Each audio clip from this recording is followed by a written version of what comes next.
दो संख्याओं का योगफल 25 है।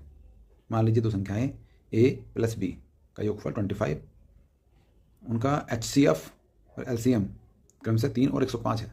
HCF बराबर 3, LCM बराबर 105। दोनों संख्याओं के व्युत्क्रम का योगफल ज्ञात कीजिए। तो 1/a plus 1/b equal to find करना है। तो a plus B upon A B, यहाँ पर a प्लस बी की वैल्यू दे रखी 25 अपॉन a और b, मतलब LCM इंटू HCF। इसको ऐसे भी लिख सकते हैं, 5 से काटेंगे 25 को 5 बार और 105 को 21 बार। यह आया 5/63। Option number 3 answer. Next question पर चलते हैं।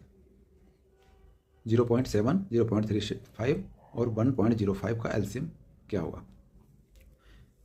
ये दो संख्याएं हैं जिनके लास्ट के 2 डिजिट के बाद पॉइंट है, लेकिन एक 0.7 ऐसी संख्या है जिसमें केवल 1 डिजिट के बाद पॉइंट है।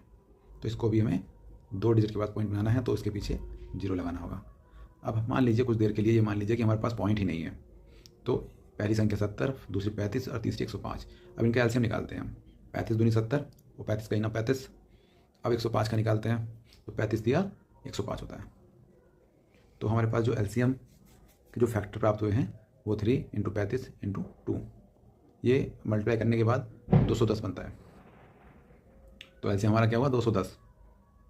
अब 210 में जो लास्ट के 2 डिजिट के बाद हम पॉइंट लगाएंगे, तो ये आंसर हमारा क्या बनेगा?